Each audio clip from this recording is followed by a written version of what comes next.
Hello and welcome to the Dire Gentleman channel. My name is Gus Zagarella. And I'm Henry Galley, and this is Two Professional Writers, the show where Gus and I, a pair of writers who get paid for it, talk about advice generally, but there's a pretty wide purview to what we talk about on here these days. More than anything, the definition of advice is what stretches, especially when we're dealing with advice from around the internet on all manner of creative projects. Yeah, we've covered Peterson and his 24 rules for life. We've covered Lily Orchard. So far, the best writing advice we've found in all of our episodes of this has come from Tumblr and Avor Forum. We're always wondering, is there anyone that will come and dethrone this little royal family we've made?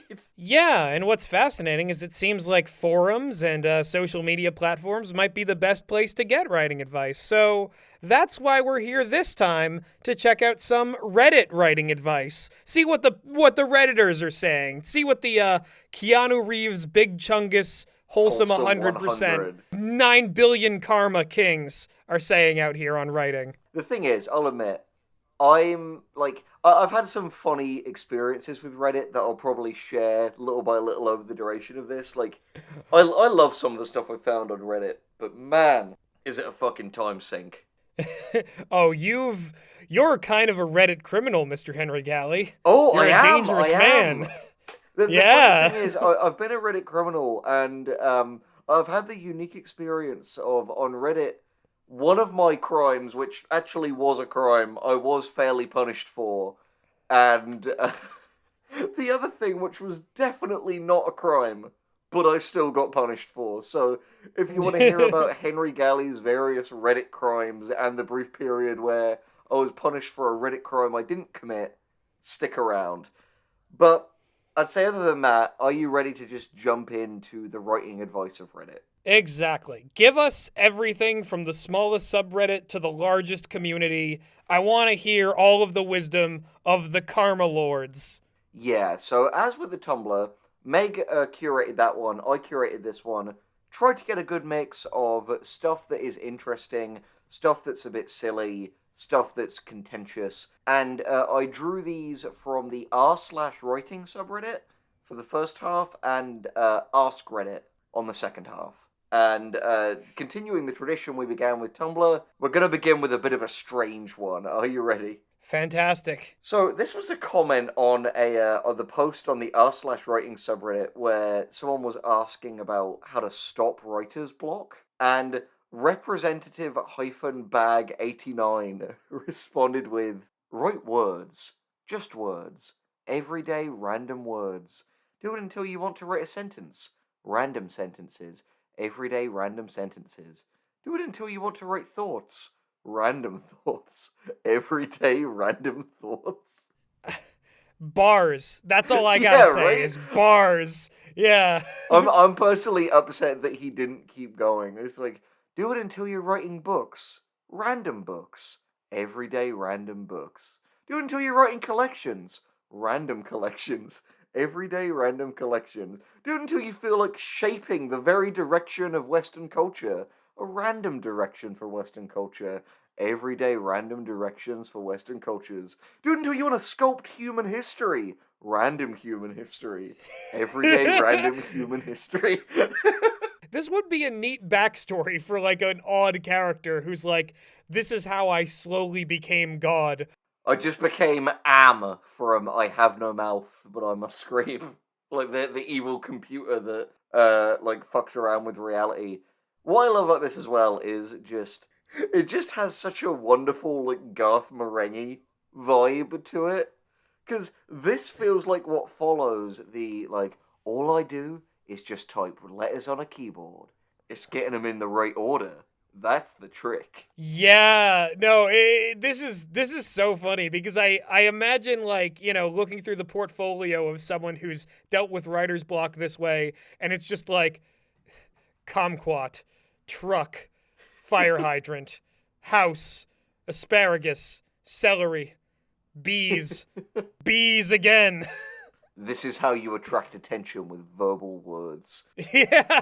So, shall we jump on to some of the real stuff now that we've got that little bit of Zen poetry out of the way? Yes, exactly. And if you want to show your appreciation for this form of writing, leave a comment that is just random words in a random order. Yeah, leave a comment.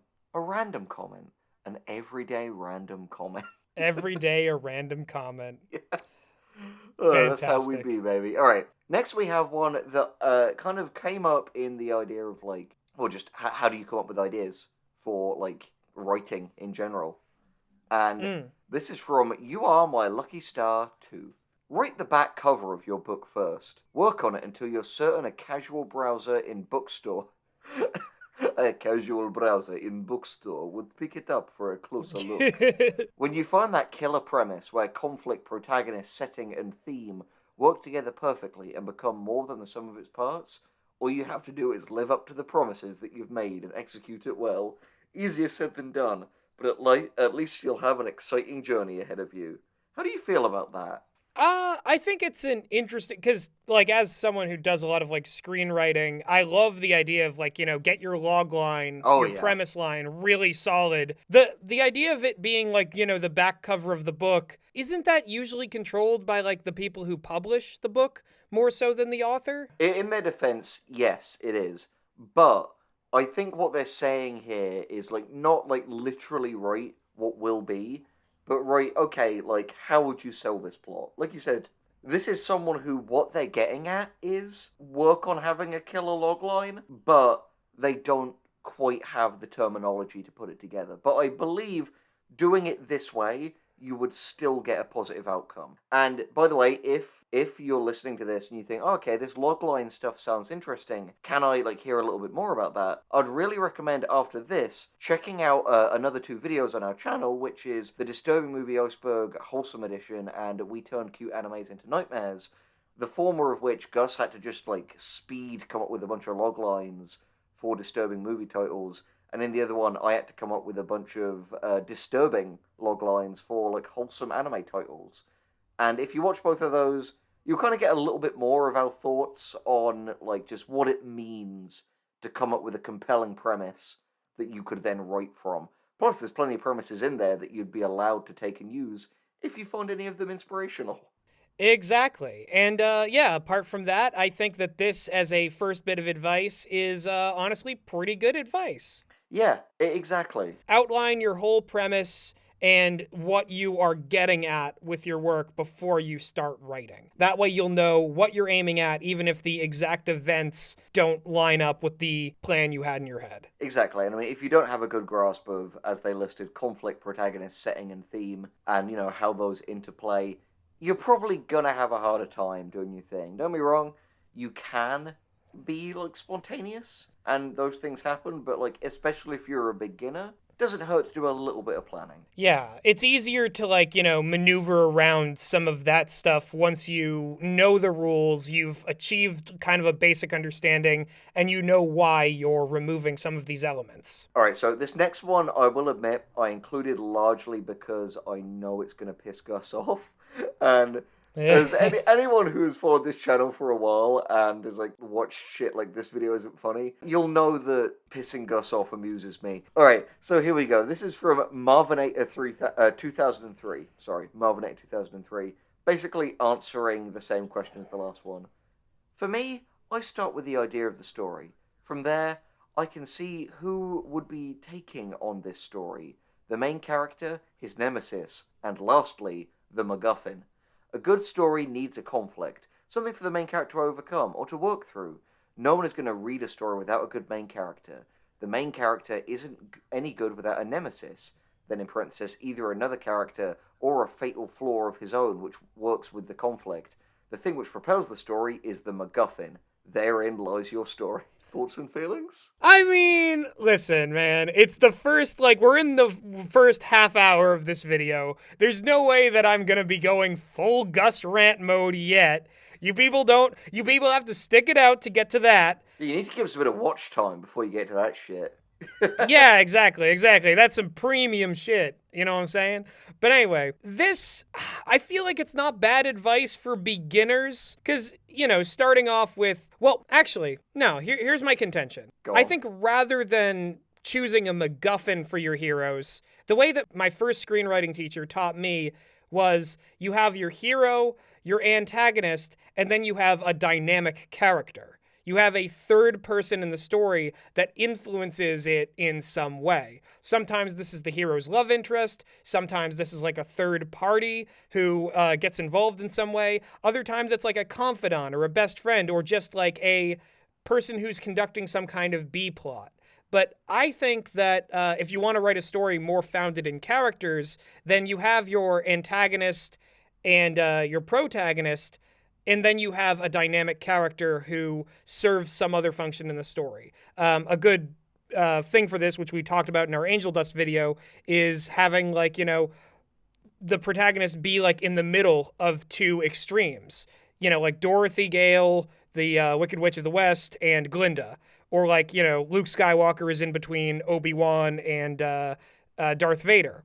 Things like that will be really good. And I think rather than thinking about a MacGuffin, because that can be such a limiting concept, try to create a third character that contrasts both the villain and hero in an interesting way. Yeah, honestly, I think that's completely fair. And to be honest, having read it again now, much like the other one, because we are, after all, the fairest show on the internet, the goodest of faiths.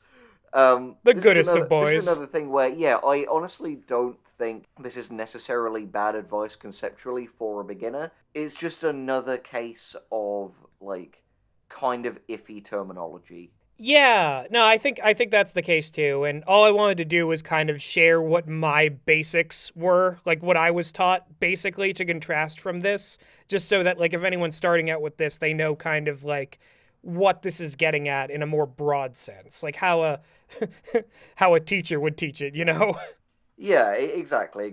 That's fair. And at the end of the day, while I think it gets to a certain point and you realize you can get a lot more strange and experimental with your creativity, there is really no shame whatsoever, especially when you're just sort of learning the ropes and getting into it, taking advantage of things like story formulas. Because at the end of the day, when you start to ride a bike, you need training wheels, you know? Like, it's an important part of the process. Gus and I have multiple times, while, he's not perfect because who the fuck is, we've extolled the virtues of, reading your Blake Snyder to get, a good basis on how to construct a, kind of strong three-act story in the, movie format.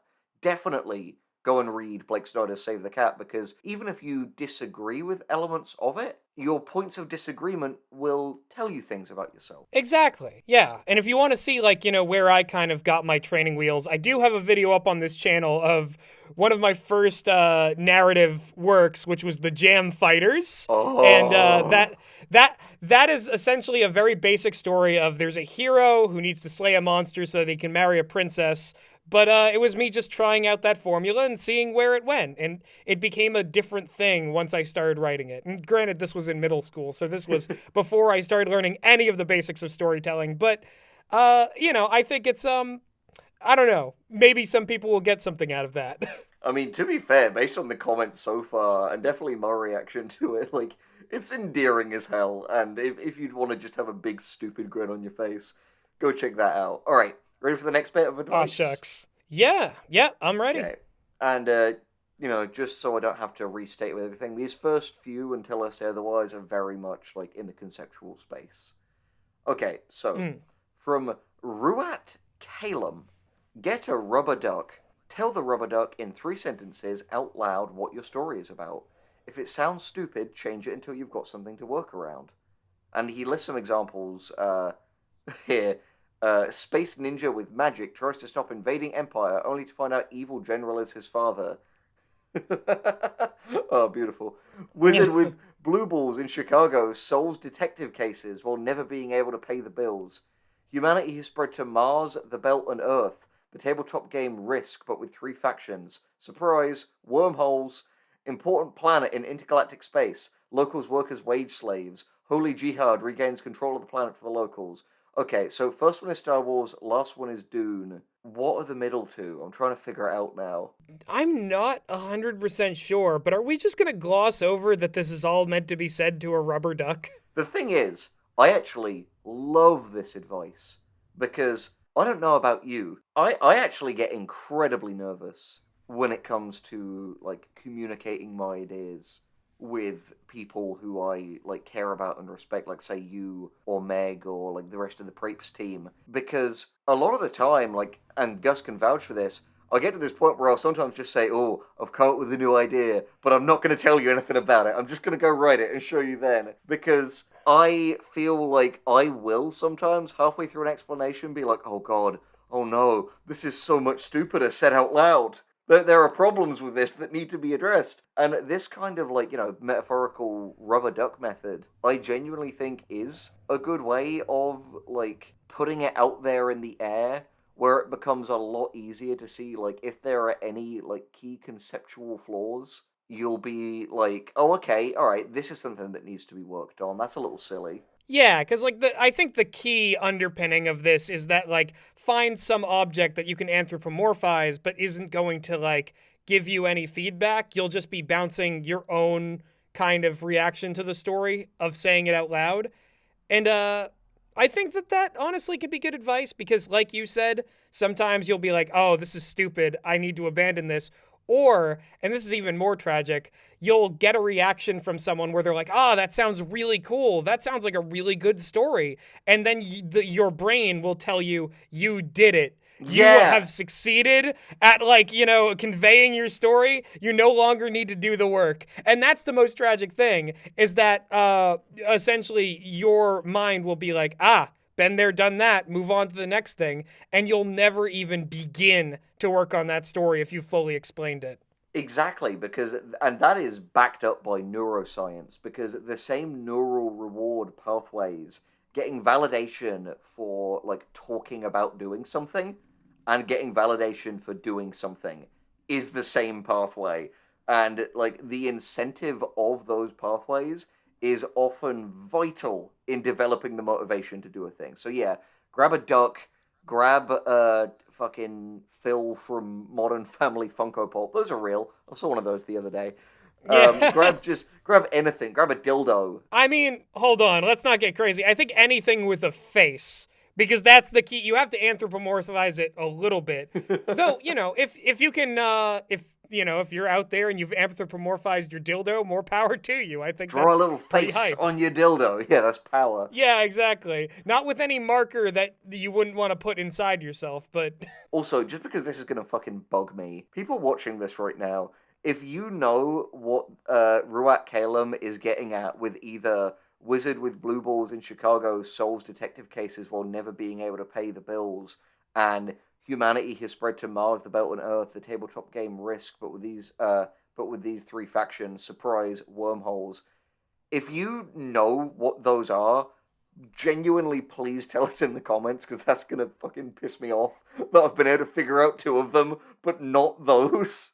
And I'm not gonna be able to sleep until someone answers this question for me. Alright, you ready for the next one? let's do it. Alright, so this is from Wandering Totoro. And it's another one about sort of ideas and I guess motivation as well. I love taking a quick 10-minute walk break and listening to music that evokes emotions and ideas for the story.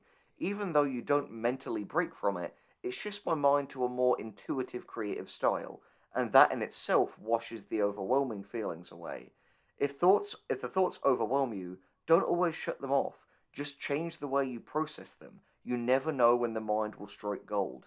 That's another thing I wholeheartedly agree with. Yes, yes. I think that that is fully the case. Though, changing the way that you process information, easier said than done. That doesn't mean it's impossible, but it, like, that is a skill to practice at well. It's not just a, like, just change the way you think, forehead. I think, to be fair, the way they're saying it is not so much, not so much the same thing that people basically say, like, hey, just mind over matter depression and stuff like that. I think it's, at the end of the day, the way your mind works when you are engaging with a task actively and when you're thinking about it abstractly are fundamentally two different things. And yeah, like you said, it's difficult to just be like, hey, brain, stop doing this, or like think a different way. Your brain will think a different way if you're like trying to like sit down and do a thing. Then you say, okay, let's step away, let's stick some music on, go for a walk, let the subconscious deal with it. Because that is the nature of one of the creative's best friends, the shower thought, which you don't always have to be in a shower to do, but the fact is, the subconscious mind is always working. Like, even things that you're not actively thinking about.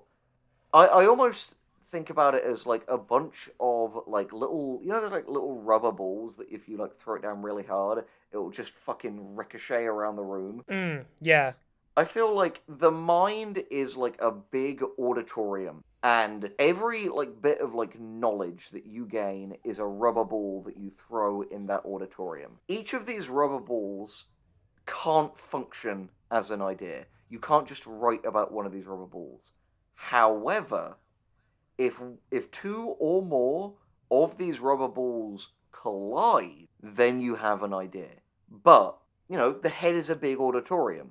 So in order for you to get these like worthwhile collisions, the best way to do it is just keep adding more and more balls, which will remain passively bouncing around, which is why it's so important to, like, as we've always said on this channel, read and watch and experience diversely, because that's just throwing more and more rubber balls in there. And sometimes, if you are actively sitting and like watching the rubber balls and trying to will them to collide, all you're going to get is frustrated.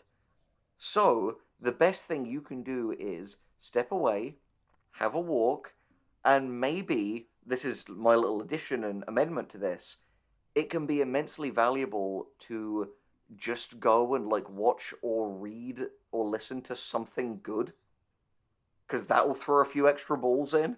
Yep, you heard it here first, folks. Henry Galley believes you need a lot of balls to start writing. I mean, you do in in every metaphorical regard. In all honesty, yeah, I think you're right. Like, to add on what I said too, it's just, it's all about, practicing getting into the zone and recognizing when these ideas collide. It's accumulating more thoughts, and then when those thoughts come together, it's recognizing the collisions, being able to perceive when, like, two of the rubber balls have hit each other, and then act on it. Yeah, exactly. And for what it's worth, to go back to WanderingTotoro, I very much vouch for the fact that sometimes taking a nice little walk or listening to music is a fantastic way to help you do that. That's something I would personally very much vouch for. Absolutely. Go on jogs or runs or just anything to get your gears turning again. No, legit, physical exercise is insanely important. And let's be honest, not just for writing. Let me tell you,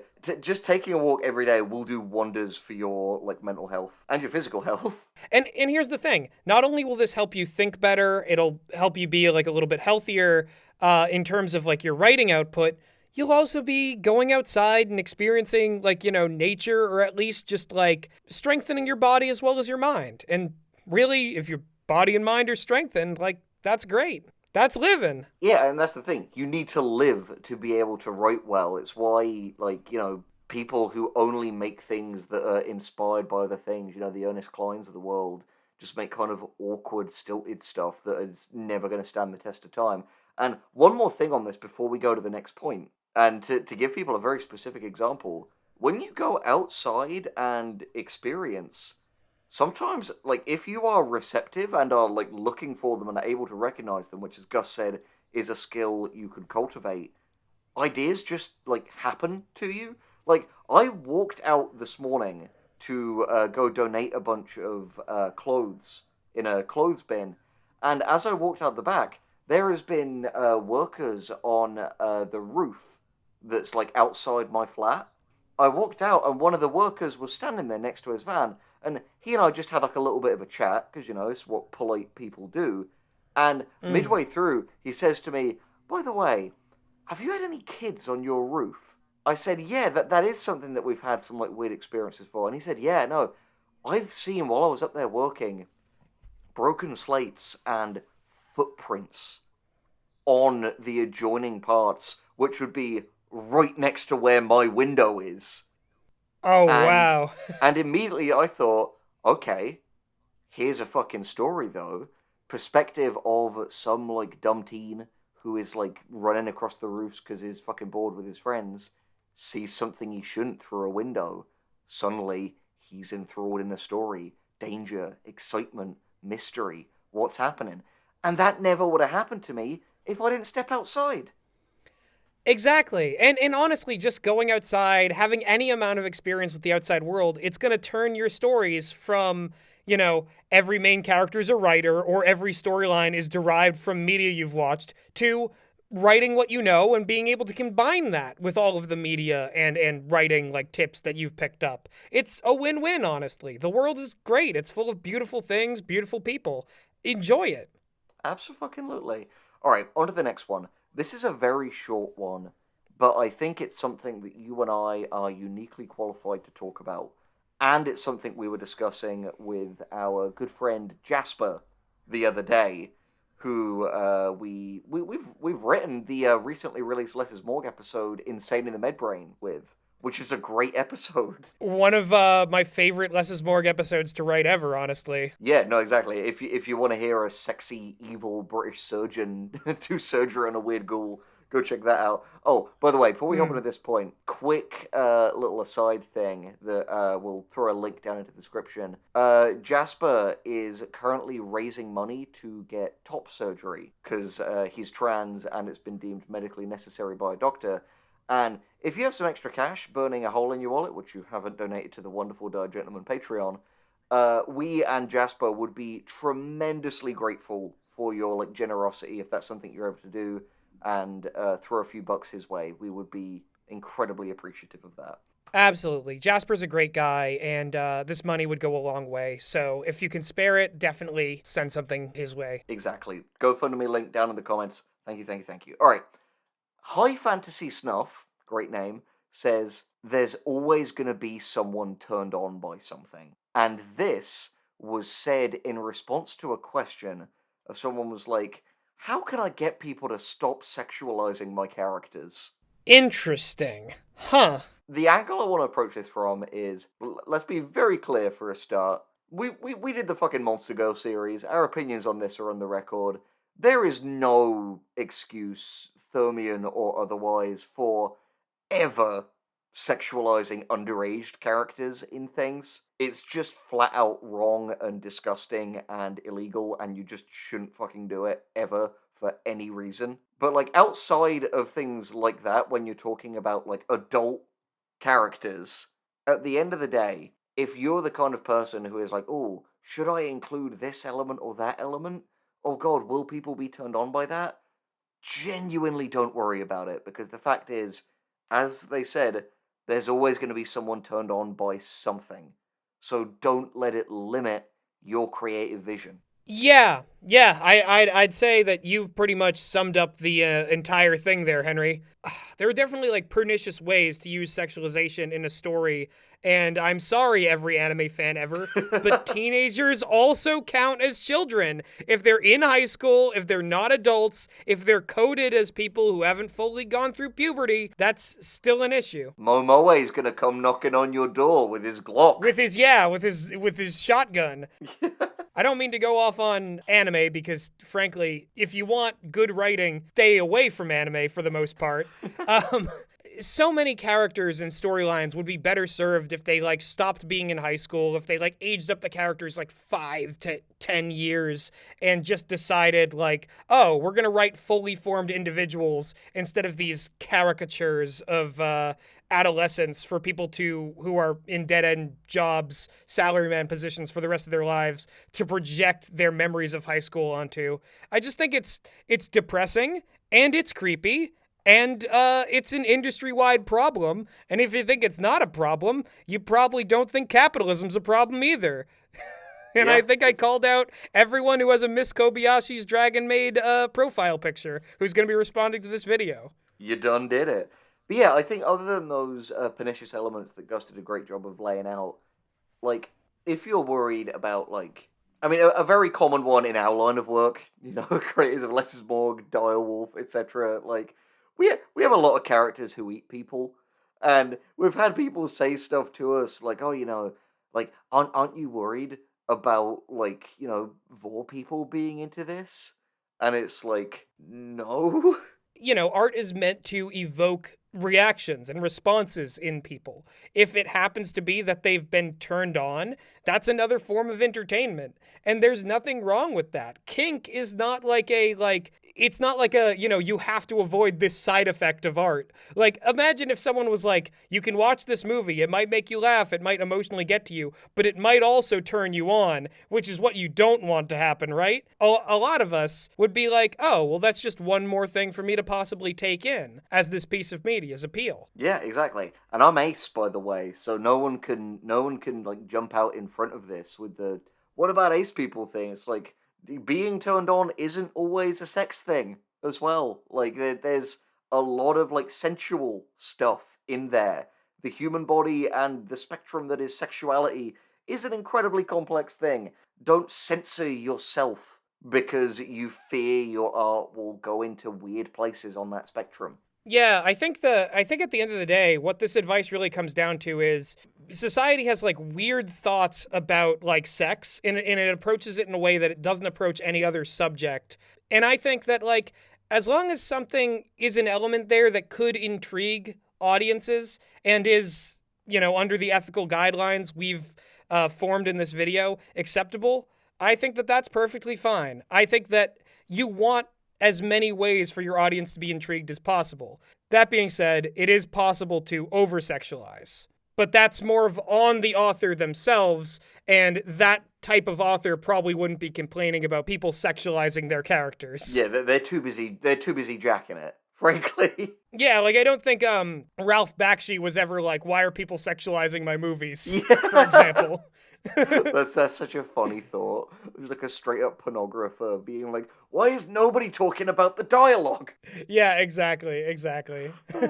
But oh man. Yeah, we really that was a real Joker one. We really got into some deep societal shit on that one. We live in one after all. Alright, so this is Yok Yopelli 09 in response to someone saying, how do I make my writing less painfully cringe? Are you ready?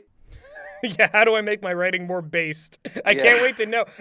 I've been searching for the answers for this my whole life. Just all of the fans just like, oh, finally, thank God. Come on, tell me. Stop It's about stalling. time. Oh, All right. Uncringe them.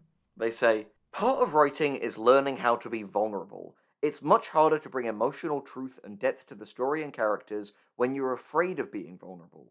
While it's impossible to say without reading your work, chances are you are judging it much more harshly than others will.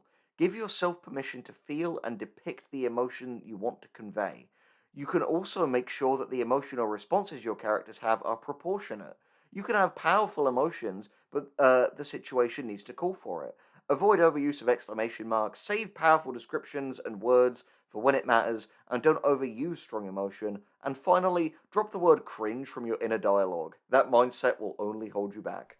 What do you think? I think that's pretty based. That answer was very not cringe. Yeah, in all honesty, that's really good advice. I think what this could be particularly like pointed at is everybody knows the difference between like edgelord shit and like actual like cool dark conceptual storytelling. Yeah. And the difference is because one of them comes across as like humorous and trying too hard, and the other comes across as like, oh, whoa, this is like having some insight into like, the struggles of the human soul. Yeah, this is someone like bearing it all for us. This is someone like, I think the big difference between things that are genuinely dark and things that just feel kind of corny and grimdark is that genuinely dark stuff is often a person like cleverly exploiting their own pain, whereas grimdark stuff is people exploiting other people's pain that they don't know much about. Hence why such a common like staple in like grimdark stuff is like adult like straight cis men writing like women or children being like sexually assaulted or abused. Yeah, exactly. Well, I just think of something like Mad Max Fury Road, which is full of like really like dark elements, and like it hints at basically every possible brutal thing happening to any of these characters, including sexual assault, in the case of the wives. But it also carries itself with like genuine weight and drama. Like there's characters like Furiosa who like don't feel like Shadow the Hedgehog, and that's because they're like, you know, well written, because there's real pain conveyed there, is what I'm getting at. Furiosa teleports behind Immortan Joe, but they're asked to ask. Nothing personnel, kid.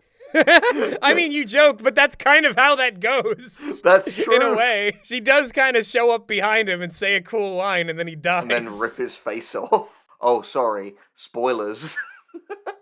I'm so bitter about that. Here's the thing. If you haven't seen Mad Max Fury Road yet... Sort your fucking life out. Yeah, for real. Mad Max Fury Road is one of, like, the best shot, best storytelling movies to come out in the last, like, 5 to 10 years, however long it's been. It's so good, you have no excuse not to see it if you call yourself, like, a movie buff. George Miller is a fucking...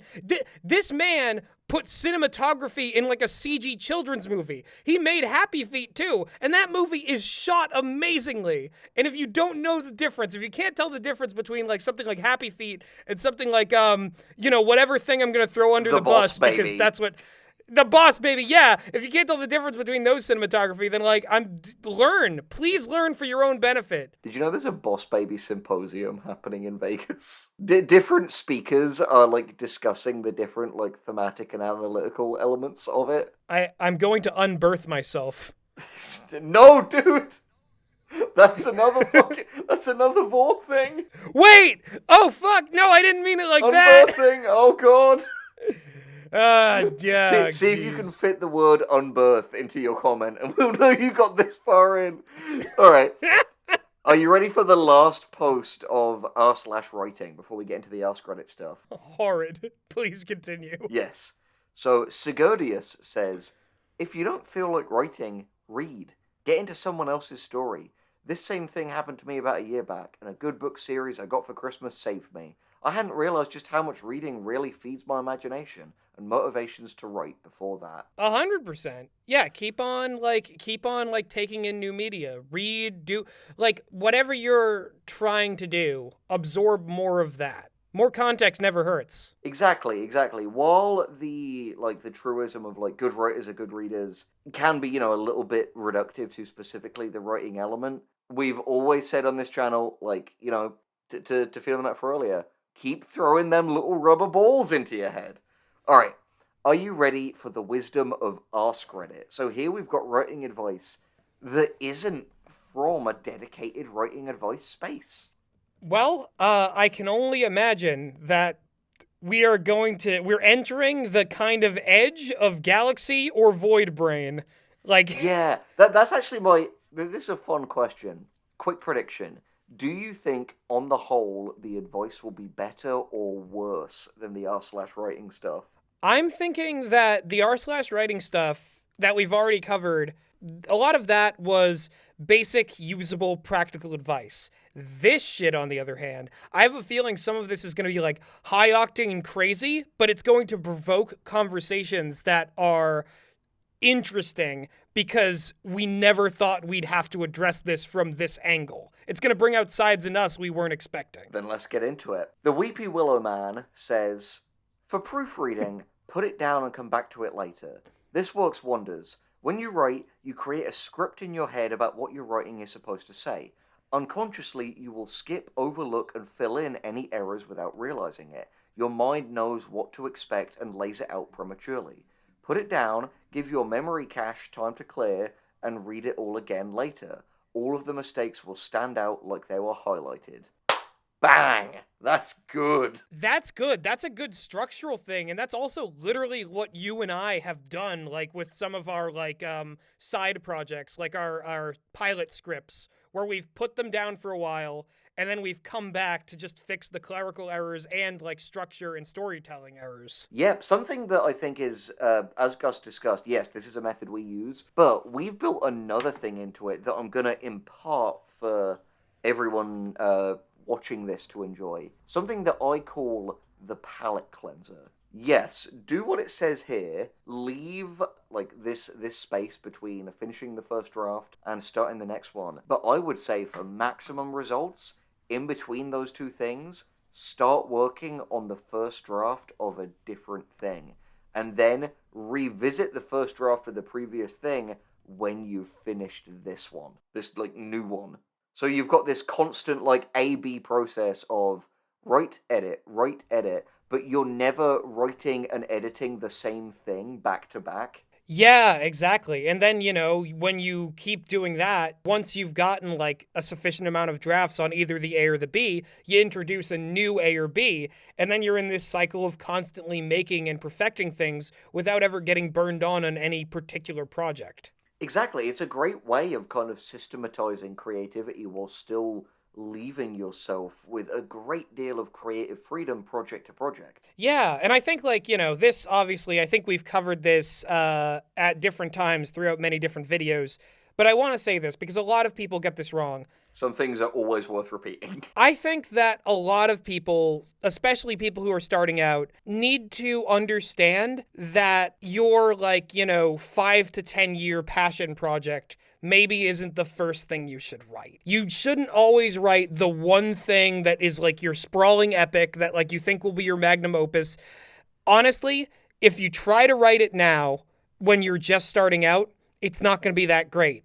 And also, it's if you keep trying to perfect this and you never like publish it or never get it anywhere or never even get it to you're never satisfied with it, all you're doing is taking time away from the many, many smaller, more feasible, more easily attained projects that you could be finishing in the meantime, which will give you the experience to make the big thing better. 110%. And as well, like, to take it from people like me and Gus who have done this a lot, oftentimes what you think will be your big magnum opus just isn't. Like, because I'll put it this way. Yep. I thought Conjuria was going to be my big thing. What Conjuria? What's that? I've never heard of that. Exactly. And the more people have never heard of it, the better.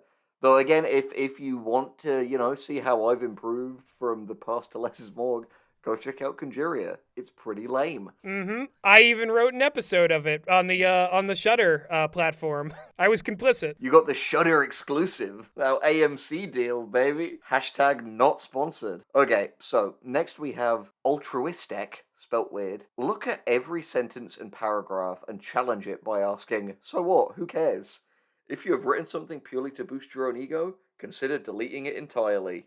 I gotta admit, so far, I'm loving the very, brutal, straightforward style of the Ask Reddit writing advice. Yeah, no, that's good. Like, I love this because there are so many lines people will put into something where, you as your, critical brain can be looking back at it, yeah, why is this even here? I think combined with the previous tip, it is so true. You come back to a second draft and you're like, what was I thinking? Why is this even here? Like, this No, doesn't legit. mean anything. This doesn't matter. Some of the stuff we've worked on from, first to second draft, pages and pages have been excised. And that's the way it should be. Yeah, exactly. Like, if you come back to your first draft and find that for the second one, it's gotten way longer, outside of, exceptional circumstances, you've probably gone wrong somewhere there. You may be being a little self-indulgent. Yeah, exactly. Honestly, if you come back to a second draft of something and it becomes longer, then you've messed up. You're not being as much of a editing razor as you should be. Every time you write something, unless it's under the word count you need to have, every time something can benefit from being shorter. Yeah, it's true. It's true. So yeah, no, that's great. And what I love about these as well, I think something I quite enjoy about the Reddit advice so far is a lot of it seems to be in terms of not just theory, but it takes the theory and it's okay, here's how you translate this into action. It's stuff like, okay, speak your ideas out loud to the duck, go for a walk, listen to music, put your thing down, work on other things, look at things and ask yourself, so what, who cares? They're all very direct, valuable techniques. It's such a far cry from the early days of two professional writers with the Lily Orchard stuff of make sure your fandom doesn't do this. Yeah, exactly. Well, the thing is, Lily Orchard was the only YouTuber we've really covered on this series so far. For now. For new. But I think in many ways, she's kind of a microcosm of the big problem with like writing advice on this platform generally, is that it's a lot of people who make it about their preferences in work itself, like as consumers. So they don't really think about like how any of this works in terms of like assembly. Like, as much as people pretend to be preoccupied with craft, they're not really. They don't think about it from the actual like Lincoln Logs assembling this by hand perspective. They're just thinking about like what in the movie theater or in the on the streaming service, what makes them feel like they're experiencing a good story. It makes it so that all their best efforts can only ever be how to form a story that caters to them. They can never get into the mindset of someone who has to like throw themselves against writing over and over again to perfect their ability to make it, to craft it, to always be able to adjust and to edit on the fly. And that's the sort of thing you can't get from people who are just consuming art and not creating it. Yeah, YouTube talking heads have a big fucking problem with that, honestly. And by the way, before we move on, says these two talking heads. Yeah, no, I mean that's the thing. But also, you can go and check out a bunch of the shit that we've written and put out there. Yeah. Like, I'm just being facetious. We are just stationary avatars, but what is this show if not us getting to have some fun and be facetious? But yeah, feel free to judge our writing work. Go check out Less is Morgue. There's a description. Maybe you'll like it. Maybe you'll dislike it. Point is, it exists. Yeah. That's the key difference. It's out there. We have done it. It's not just endless like hours of video essay about like a singular movie. Exactly. No one specific, but also make your things shorter for God's sake. By the way, Literature Devil, we're coming for you. Anyway, next tip. So from I Killed Kenny 128. Take Adderall with your LSD and you'll be able to do some of the best writing you've never thought you'd be capable of. Edit. Also, every miscellaneous thought, no matter how small, write down and you'll find yourself extrapolating. Did Shaz write this? I love just the of all the writing advice, this one is just do drugs. Yeah, again, and this is something that I'm sure will be on the screen, but the spelling is a little slapdash on this one. And it's this whole idea of like, no matter how small, write down every thought. Just have a room full of notebooks like the killer from Seven. Just you'll see the bouncing balls when this happens. You will see more collisions than you ever thought possible. Yeah, but not nice collisions, like car crash collisions. Yeah, no, this is one of those things where it's like, I'm not gonna like shame people who like use drugs. That's not what I'm about. But 100% don't mix Adderall and LSD. You'll go to the dream realm and have a heart attack. Yeah, it's not a replacement for good writing. It reminds me of when Jadorban Peterson thought he could go into like a coma to like cure his like addiction, and he's come back wrong. He's like a Pet Cemetery version of himself now.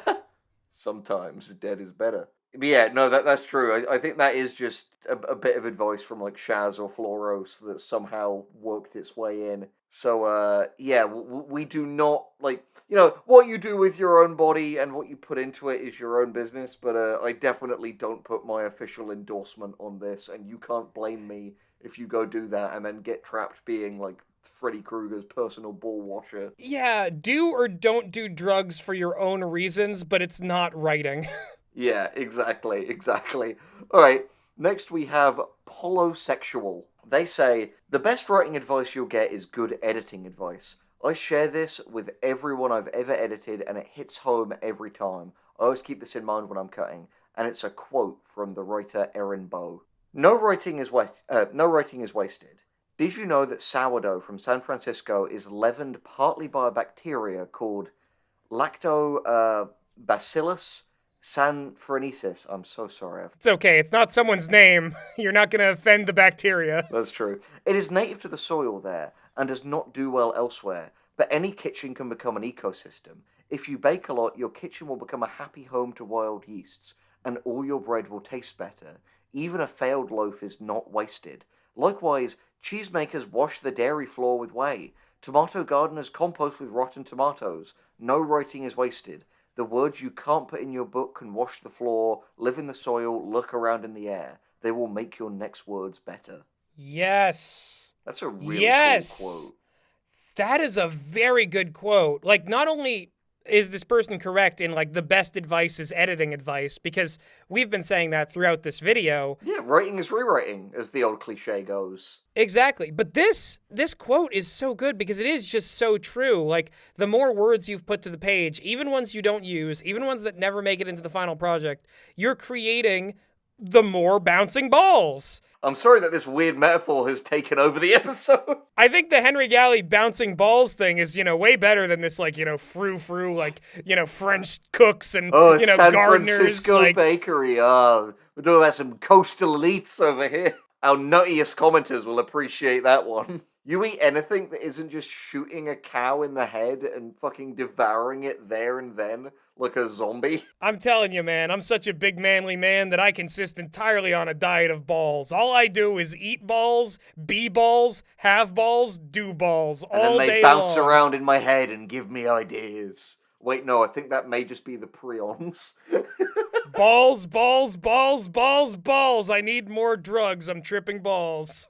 Gus is taking Adderall and LSD to improve his writing ability. But yeah, like, to bring it back, I think that quote from Aaron Bow is fantastic because, yes, I've always said, and I've probably mentioned in previous videos, like, I credited so much of my writing ability in my late teen years to an awful novel I attempted in my early teen years, which will likely never see the light of day, but through making pretty much every mistake a person can make and feeling embarrassed for it later, I learned in the most enduring way to never make those mistakes again. Exactly, and likewise, I wrote a shit ton of, like, Naruto fanfiction before I was really properly writing my own shit. Whatever you do, no matter how, like, quickly it sours or rots away, it's just gonna give you more balls. Let's get away from this. All right, on to the next page. No. Balls forever. Balls for life. Balls 3D for the Sega Genesis. Go on. Balls 3D. Balls the Revenge.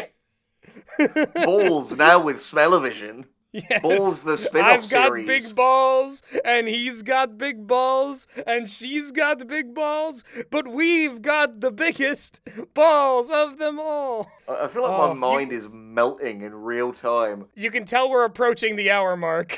Yeah. Okay, so this next one is one that I think will spark conversation, because I think it's going to be controversial with both us and the commenters. Hey, it's an EO says, 1 page of good work is better than 50 pages of garbage you'll have to revise or delete heavily. How do you get that 1 page of good work? Yeah, exactly. The thing is, weirdly, literally while reading that, I came to be of two minds about it. Because, as we've said, writing is rewriting. It matters more to have a great thing that exists, or like a mediocre thing that exists that you can then edit into something good, than the most amazing, awesome thing ever that is just in your head. But I did realize just then that, like, this is some confidential projects, but lately Gus and I have had to edit some things where by the end we were like, this would require such a complete ground level overhaul to make it good that no amount of editing will save it. It just has to be thrown out and rewritten. Oh, yeah. No, you're right. Which is making me feel a lot more complicated about this, because we've realized, yeah, there are some things where if there are certain constraints, like, genuinely sometimes it is just better to start again. Yeah, well, here's the thing. I will say that, like, to go off the Aaron Bow quote, I think that, like, you can make these fantastic things with the yeast or with the cheeses or with the rotten tomatoes, but you shouldn't then proceed to serve people rotten tomatoes. Like, it's still useful to have them in the compost, but yeah, I think this person is correct in that you shouldn't have the end product presented be lots and lots of Rotten Tomatoes, but not a single bisque to be found. Yeah, exactly. It's just one of those things where it's like, sometimes, in abstract, it's better to have 50 pages of something than a single page that you've, like, obsessed over. But, yeah, if the 50 pages really are something to the extent where it's like, holy shit, I'm gonna have to cut, like, if it's like, oh, these 50 pages, I'm gonna have to cut 45 of these because they're irredeemable, then what you're probably gonna end up with is about the same amount as the other thing, but like of a worse quality. Yeah, so I do kind of take issue to the wording of this one, especially like the Yeah, idea that like things can't be rewritten. Like, the good stuff comes from rewrites and editings. Nothing's truly good until it's like a multiple draft thing. But I will say, never let the sunk cost fallacy prevent you from starting over or doing yeah, something better than what you had down on the page. Like, scrap an entire concept and start with a completely new concept if you have to. Like, there is no reason that you should persist if it's all come out bad. yeah. It's the exact advice we got from the Tumblr thing of, if you write yourself into a corner, back out of the corner. Don't try to, like, claw through the walls like a maniac. Yeah, exactly. Like, writing is rewriting, but sometimes rewriting means restarting. Yeah, no, legit. Sometimes rewriting is rewriting. It is fucking scorched earth and starting again. It's like that quote that begins, epic video game Bennett Foddy's Getting Over It with the, like, starting over is always worse than starting up. It feels like you've conceded defeat, but sometimes you need to concede a battle to win the war. Next one is from Guardian Isis. No, not that one. Alright. They say, Shit. their advice is that you are your harshest critic. Most starting authors don't get off the ground because they read what they wrote and just get rid of it because it isn't as good as what they want it to be. But you need an audience. I personally hate any of the shit I write because to me it is just never right. But other people who have read what I wrote only have good things to say. If it doesn't pass the bar you set for yourself, it doesn't mean it's bad. Let some people read it, get some feedback. I fully agree with that. Yeah, I think so too. And I think, like, the more you write, the more you learn to adjust the bar with time. It's hard to improve in a vacuum. Constant advice on this show. We've said it like one time, we've said it a million times. Anything you do, it's better when you have friends to help you do it. Yeah, absolutely. Also, something I should just say, like, while Gus and I give and critique advice on these videos, we're flattered that you respect our opinions on things, but, like, we also very much think you should form your own opinions. Interact more with, like, the creative people in, like, your own community, in your own life. Don't, like, come to us directly for, like, advice or, like, opinions on a pitch or something like that, because we would only know how to write it our way, and you need to figure out what your way is. That's really important. Like, don't ever see us as, like, a crutch. Like all things, doing it yourself, your own experiences, that is how you're going to actually learn this stuff. Just consider us being the people who maybe, like, crack the door open a little bit. But you're the one who walks in, and you're the one who decides what room and how many balls are in that room. Yeah. And this metaphor is making me do drugs. What's next? It's consuming us. But yeah, no, that's the thing. Like, well, we never want you coming to the Dark Gentleman channel, or frankly any channel, to just download your opinions. Like, form your own opinions. Be a critical thinker. Now, Henry, I think we're contradicting one of our previous reactions to one of these tips if we're saying we're against people coming to the Dire Gentleman channel. Well, we want people coming on the Dark Gentleman channel and at the Dark Gentleman. I'm gonna move on. All right. So Lucifer the Underdog, no relation to anyone else we may or may not have talked about, I presume, Oh, boy. said their piece of advice is short but incredibly valuable. Save the document. Yes.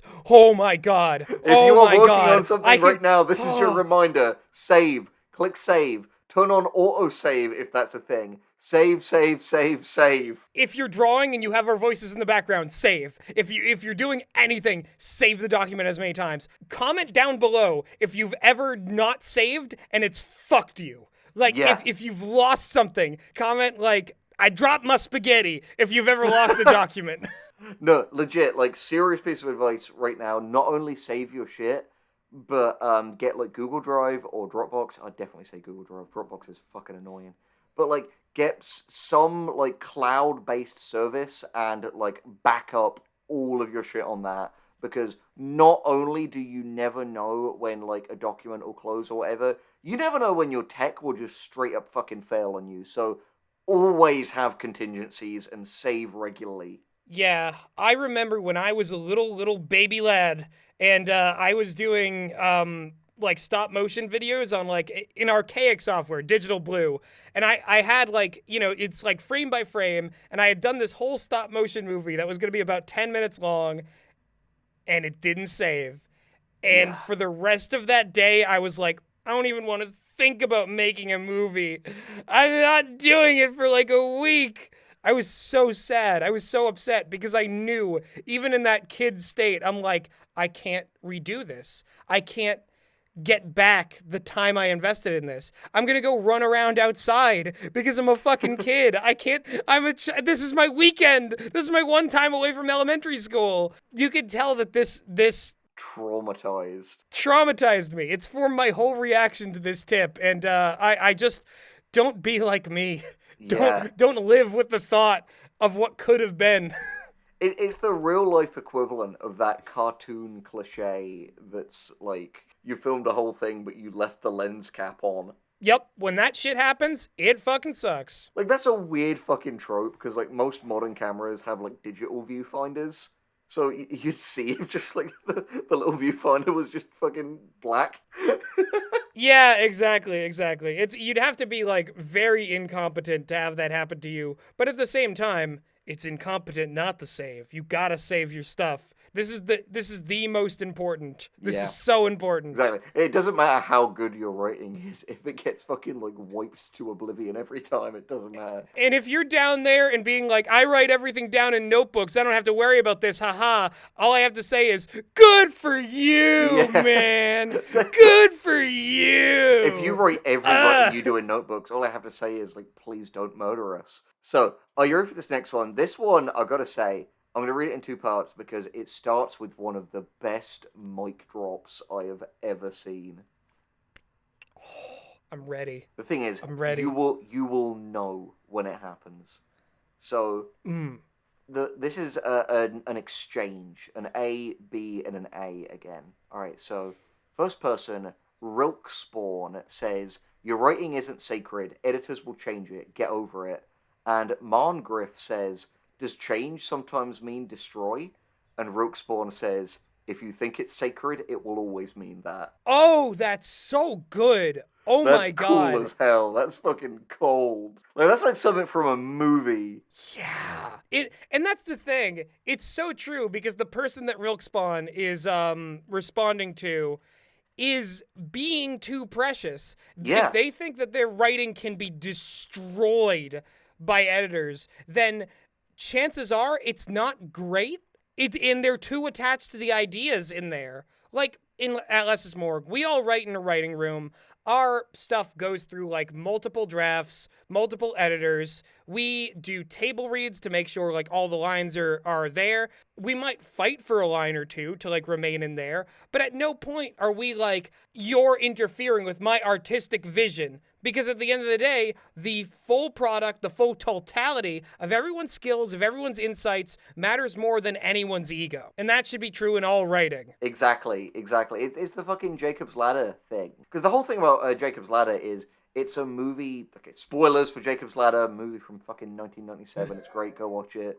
3, 2, 1. Jacob's Ladder is a movie about a guy who essentially died at the start of the film. And he's living his life after that, not knowing he's died, in kind of a fantasy world. But little by little, these like strange, like corrupted demonic entities are appearing in it and just sort of like doing awful things and breaking his reality down around him. And there's this great quote from his like psychologist, no, he's a chiropractor, who says something to the effect of like, you know, if you're holding on, then you'll see them as demons tearing your life away. But if you make your peace and you're ready to go, you'll see that they're really angels freeing you from the earth. Damn, man, that's deep, but I can't believe you spoiled Dan of Tampa.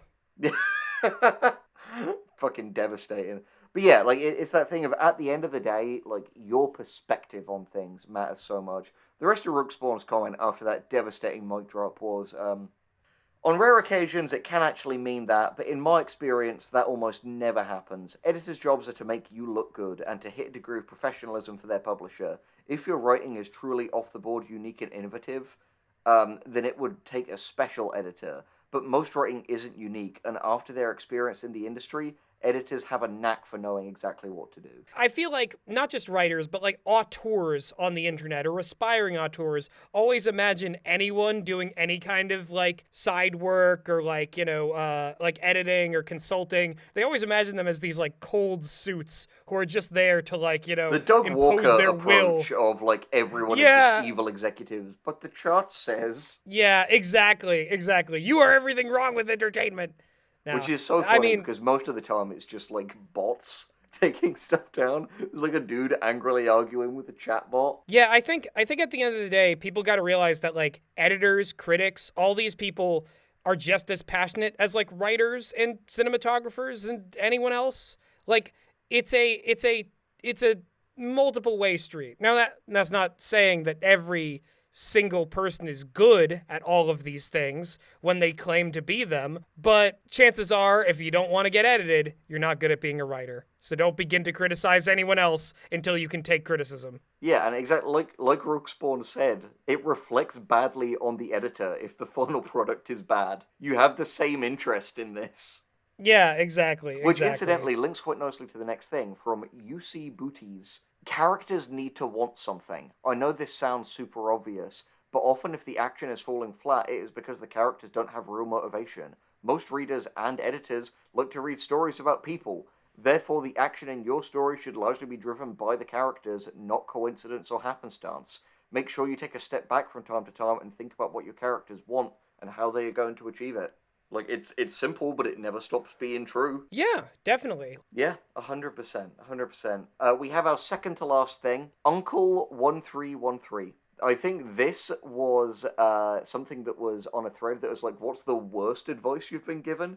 Oh boy. And he said, in regards to a fantasy story I've been plotting for the last year or so, I was told, draw a map. You need to know the terrain before your characters can cross it. Tried that, hated it. All that did was set up one more hurdle, one more constraint, one more limitation that didn't need to be there. I'm of two minds about this, because, like, I think in high fantasy, having a map does matter, but at the same time, high fantasy is a genre for people who want maps more than they want characters, by and large. A lot of the time, people kind of fetishize the maps, the different races and the different cultures and all that. And I think if you're trying to get into like fantasy, you're gonna have to consider at some point that the audience is gonna be clamoring for that. Now, I don't know this person's fantasy story. I don't know how far off the beaten path it is, but sometimes what appear to be limitations is just considerations for the target demographic for more success. It's true, and I think that's a really worthwhile thing to say. And I think the other end of it is like, be aware of the boundaries, because at a certain point, maps become soil maps, which is to say, like, at a certain point, world building can become procrastination. That's one of those things that we actually agreed with Lily Orchard on, that, like, more world building does not equal good story. It is very possible, if you're sloppy with it, to bog down the story with world building. It's so true, because like Lily Orchard's honestly one of the few YouTubers who like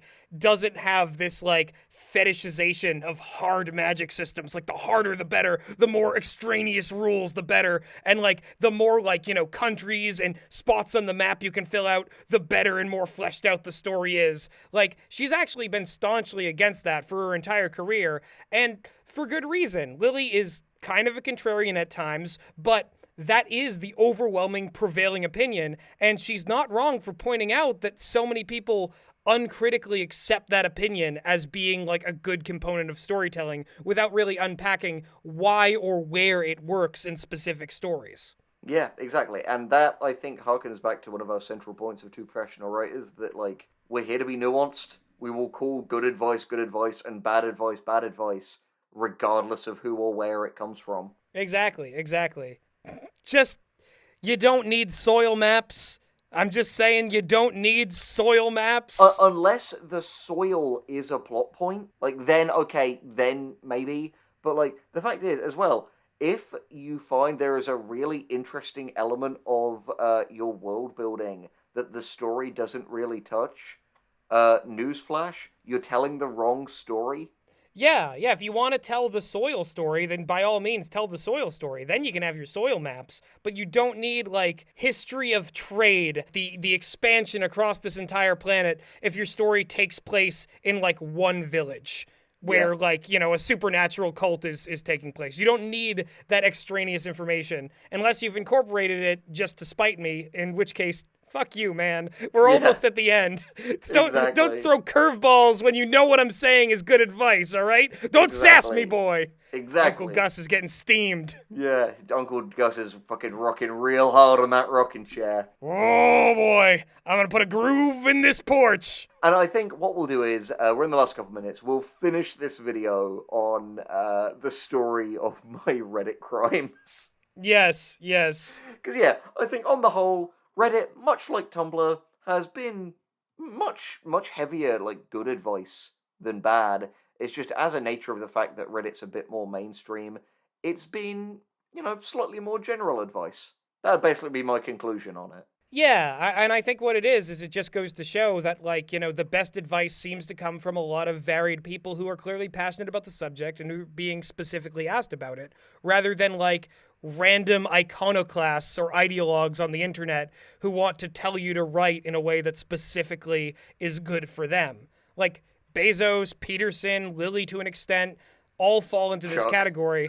Well, I don't know what the fuck Chuck thinks He he's no saying. he has the epic bacon narwhal, like, annoying, like, centrist liberal tinge with vague misogyny. I don't even think Chuck was saying enough for it to count as advice in any way. He was just saying, listen, I like vague gestures towards horror, and it's really scary when a woman can touch you. Am I right? Am I You're right, right. boys? You're Am I right. right, gentlemen? Like, you're giving Chuck too much credit if you think that any of that was useful or even advice or even in the general direction of advice. That was a man jerking into the mists. He was jerking the mists. That's just what comes out of his Yeah. dick.